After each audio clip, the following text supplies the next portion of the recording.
The next section here concerns axial musculature, musculature that moves the axial skeleton. And there are a couple of key muscles here that I want you to know about. The first one that's highlighted here is the sternocleidomastoid muscle.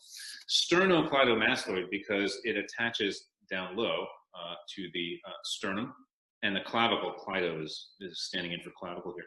And then it reaches up and attaches to a bony feature in the bottom of your skull called the mastoid process. So it's named for its attachments. Many muscles are named that way. This one controls the position of your skull. So you can look to the opposite side by contracting. So if I contract my right sternocleidomastoid, I can look to the left, right? Or if I contract them both simultaneously, you look down at your toes like that. So we would call that opposite rotation of the head or flexion of the cervical vertebrae. Okay. Other axial musculatures, major ones that are important for us. The intercostal muscles, they are named for their position in between the ribs, and there are 3 layers of them. There's a superficial layer. In the middle, there's a middle layer. You can see the superficial layer has been stripped away, and the angle, the orientation of the muscle fibers is different. That's a different layer of muscle there. And there's a deep layer as well, yet another layer. So these 3 layers of muscles contribute to movements of the rib cage that are related to respiration. Okay, these are respiratory muscles. And then we have abdominal muscles. So down below the rib cage, all the way down to the pelvis, we have, again, 3 layers of abdominal wall muscles. And these are homologous to the layers of the intercostal muscles. It's just that we don't have ribs anymore. So the outermost muscle, the superficialmost muscle here, is called external oblique abdominis.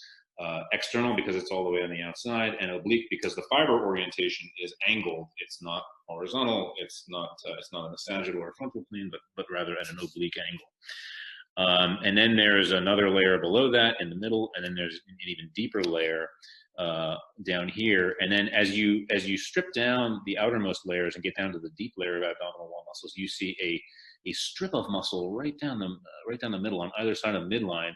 This is the rectus abdominis muscle. Rectus means straight. So this is the straight muscle of the abdomen. And it's famous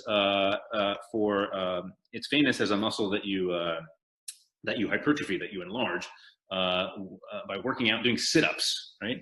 And so everyone talks about their sit-ups, and this is a demonstration that there are, we've got a lot of people who can't count. You can see it right here. This isn't going to make a 6-pack. It's going to make an 8-pack. There's 4 segments here, and then 4 more on the other side. I'm no mathematician. I'm just an anatomist, but I'm pretty sure that's going to be an 8-pack right there. So just so you know, when you're doing your sit-ups and working out rectus abdominis, you're going to end up with a nice 8-pack. Okay. The back muscle. So here, more axial musculatures, but now we've turned around. We're looking at the back side.